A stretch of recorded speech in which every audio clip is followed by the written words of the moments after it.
Part 2. Dissolving the barriers. We want to know what is going on inside us so we can know what to let go. Instead of hiding our pain, we can release it totally. Chapter 5. Understanding the blocks that bind you.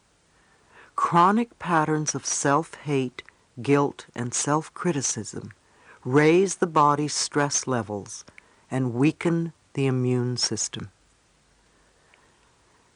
Now that we understand a little more about the power that we have within us, let's take a look at what keeps us from using it. I think that almost all of us have barriers of some kind or another. Even when we do a lot of work on ourselves and clear out the blocks, new layers of old barriers still keep coming up. Many of us feel so flawed that we believe that we are not good enough and never will be. Again, if we find something wrong with us, then we are going to find something wrong with other people as well. If we are still continuing to say, "I can't do this because my mother said," or "my father did," then we have not yet grown up. So now you want to let your barriers go, and perhaps learn something different that you didn't know before now.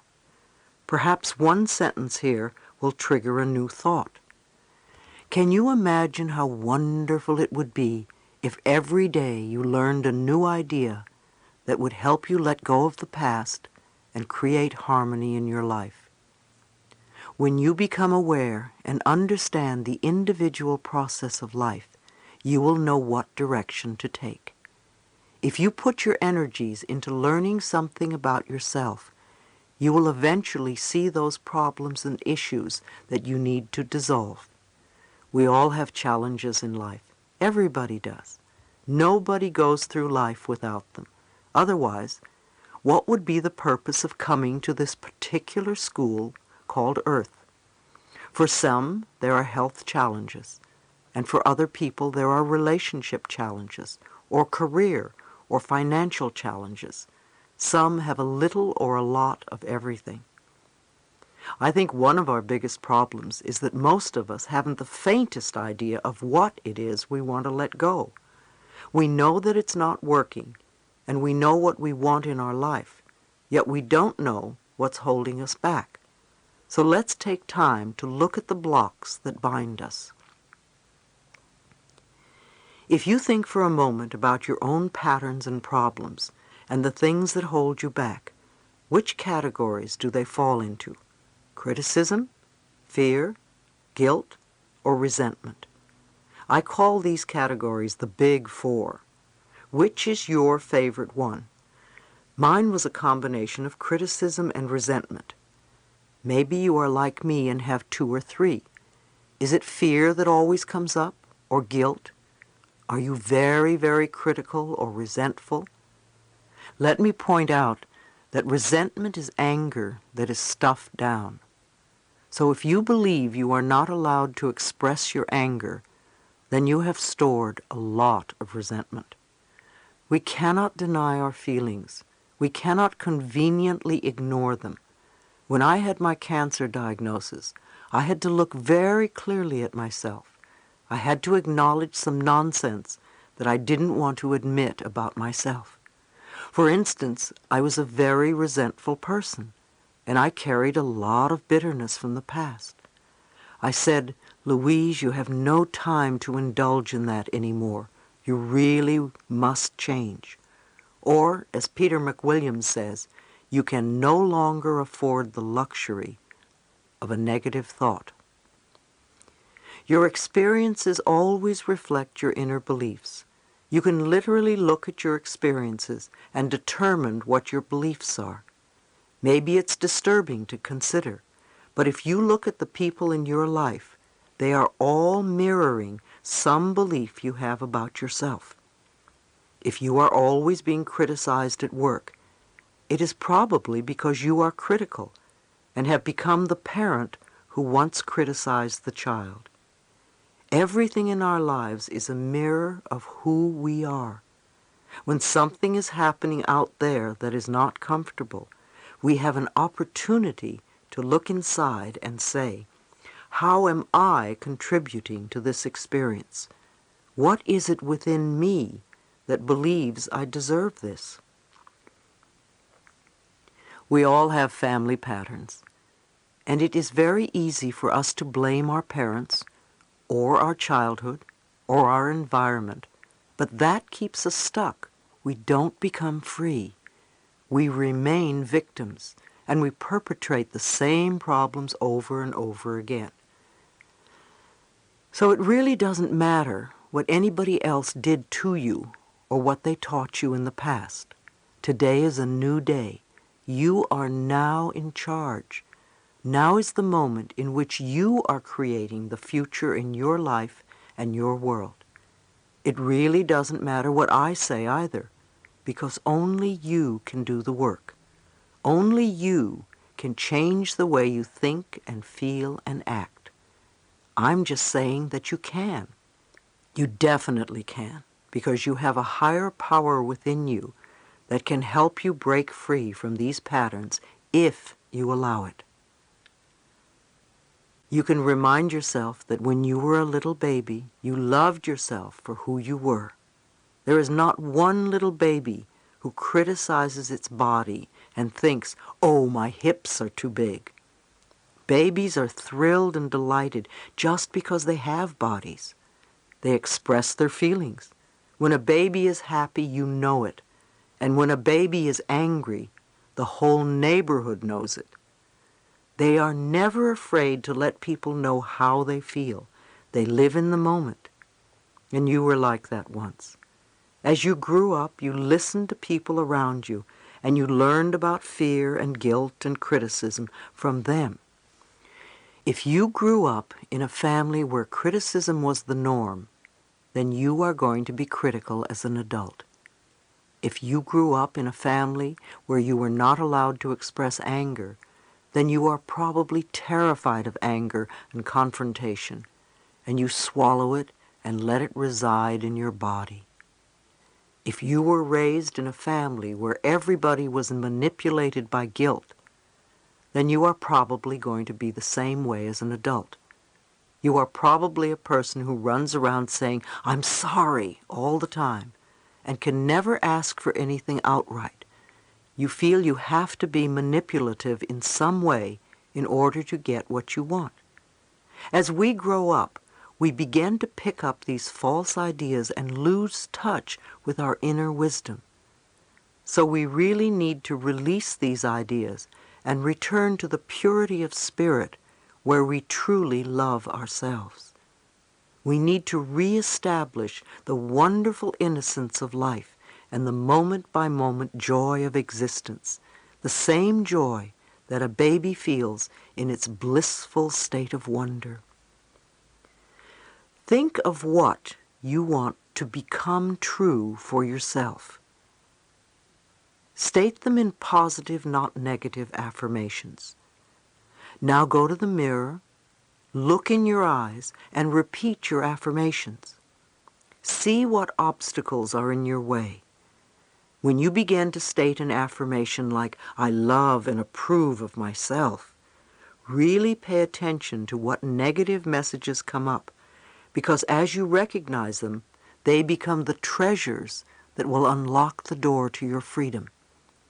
Usually the messages are one of the four I mentioned earlier: criticism, fear, guilt, or resentment.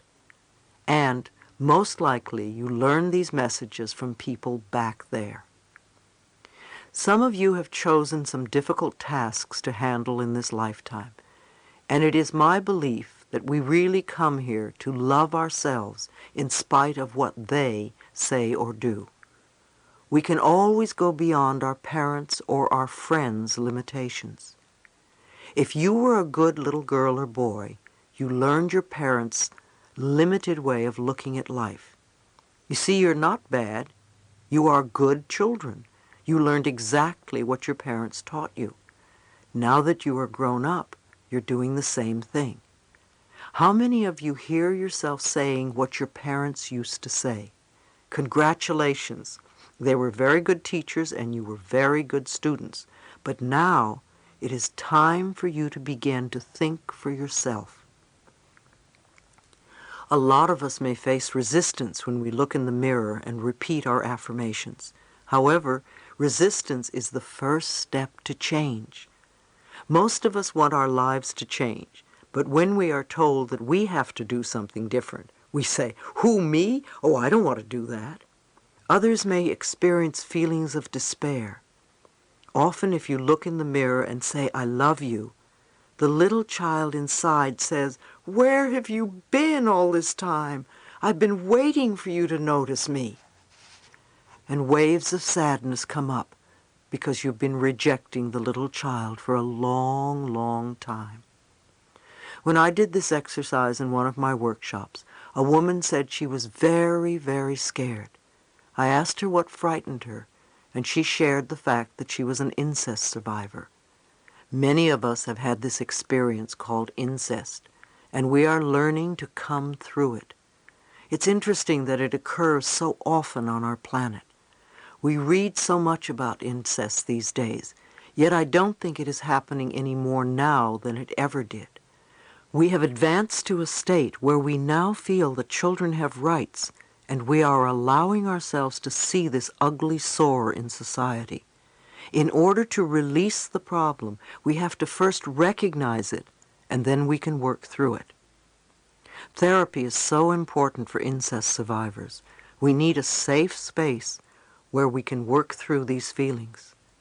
When we have let the anger and the rage and the shame out, then we can move to the space where we can love ourselves. No matter what we are working on, we want to remember that the feelings that come up are just feelings. We are not in the experience anymore. We need to work on making the inner child feel safe. We want to thank ourselves for having had the courage to survive this experience. Sometimes when we're dealing with an issue such as incest, it's difficult to accept that the other person was doing the best he or she could at the time with the understanding and awareness and knowledge that they had. Acts of violence always come from people who were violated themselves. We all need healing. When we learn to love and cherish who we are, we will no longer harm anyone. Stop all criticism. When we are dealing with criticism, we are usually criticizing ourselves all the time for the same things over and over. When are we going to wake up and learn that criticism doesn't work? Let's try another tactic. Let's approve of ourselves as we are right now. Critical people often attract a lot of criticism because it is their pattern to criticize. What we give out, we get back. They may also need to be perfect at all times. Who's perfect? Have you ever met a perfect person? I haven't. If we complain about another person, we are really complaining about some aspect of ourselves. Everyone is a reflection of us, and what we see in another person, we see in ourselves. Many times we don't want to accept parts of who we are. We abuse ourselves with alcohol or drugs or cigarettes or overeating or whatever. These are ways of beating up on ourselves for not being perfect. But being perfect for who? Whose early demands and expectations are we still trying to meet? Be willing to let that go. Just be. You will find that you are wonderful just as you are this very moment. If you have always been a critical person who sees life through very negative eyes, it is going to take time for you to turn yourself around to be more loving and accepting.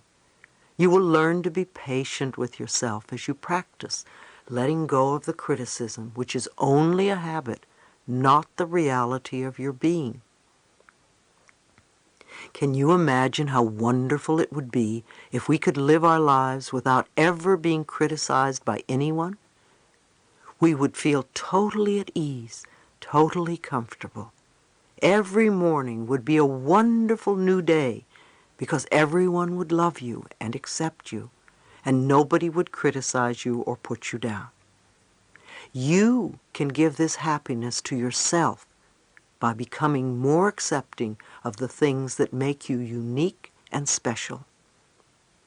The experience of living with yourself can be the most wonderful experience imaginable. You can wake up in the morning and feel the joy of spending another day with you. When you love who you are, you automatically bring out the best in you. I'm not saying that you will be a better person, because that implies that you're not good enough now. However, you will find more positive ways to fulfill your needs and to express more of who you really are. Guilt makes us feel inferior. Many times people give you negative messages because it is the easiest way to manipulate you. If someone is trying to make you feel guilty, ask yourself, what do they want? Why are they doing this? Ask these questions instead of inwardly agreeing, oh yes, I'm guilty, I must do what they say. Many parents manipulate their children with guilt because they were raised that way. They tell lies to the children to make them feel less than. Some people are still manipulated by their relatives and friends when they grow up because, first of all, they don't respect themselves. Otherwise, they wouldn't let it happen. Secondly, they are manipulative themselves. Many of you live under a cloud of guilt. You always feel wrong, or that you are not doing the right thing, or apologizing to someone for something. You will not forgive yourself for something you did in the past. You berate yourself for a lot that goes on in your life. Let these clouds dissipate. You don't need to live that way any longer. Those of you who feel guilty can now learn to say no and call people on their nonsense. I'm not saying to be angry with them, but you don't have to play their game anymore. If saying no is new to you, say it very simply. No, no, I cannot do that. Don't give excuses, or the manipulator will have ammunition to talk you out of your decision. When people see that manipulating you doesn't work, they will stop. People will only control you as long as you allow them to.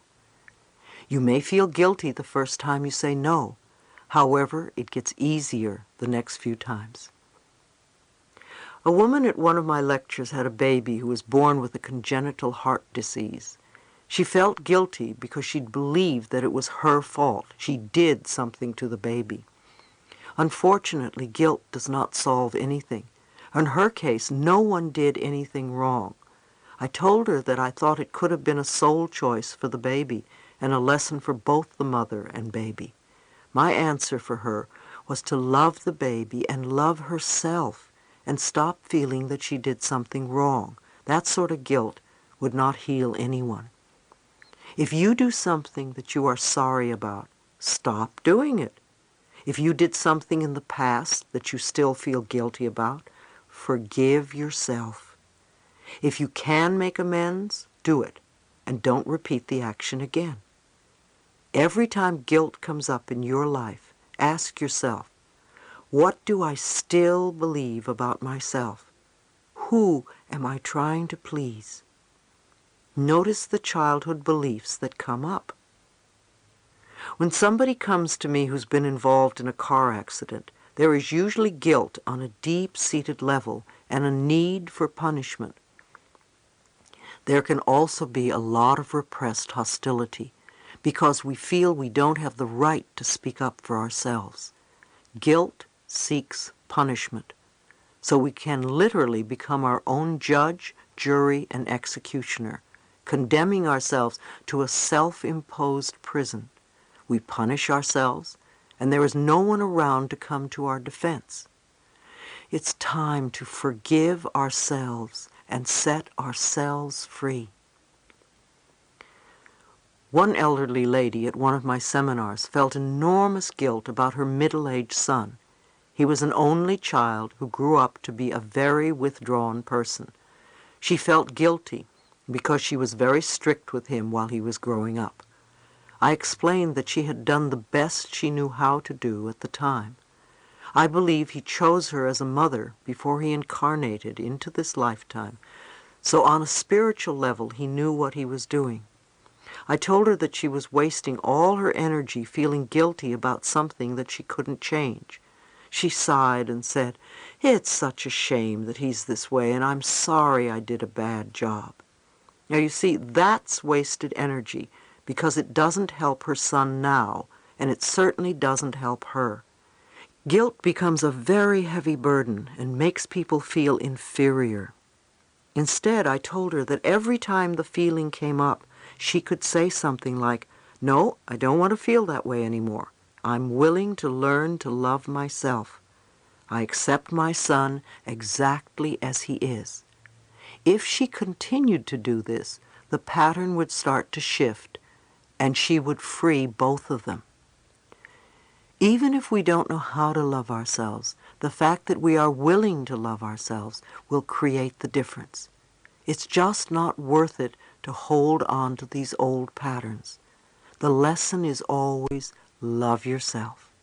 Her lesson was not to heal her son, but to love herself. He came into this life to love himself. She can't do it for him, and he can't do it for her. Organized religions are often really good at making people feel guilty. Many of them do some heavy numbers to keep people in line, especially when they are young. However, we aren't little children anymore, and we don't have to be kept in line. We are adults who can decide what we want to believe. The child in us feels the guilt, but there is also the adult in us who can teach the child otherwise. When you hold your emotions down or hold things in, you create havoc within you. Love yourself enough to allow yourself to feel your emotions. Allow your feelings to come to the surface.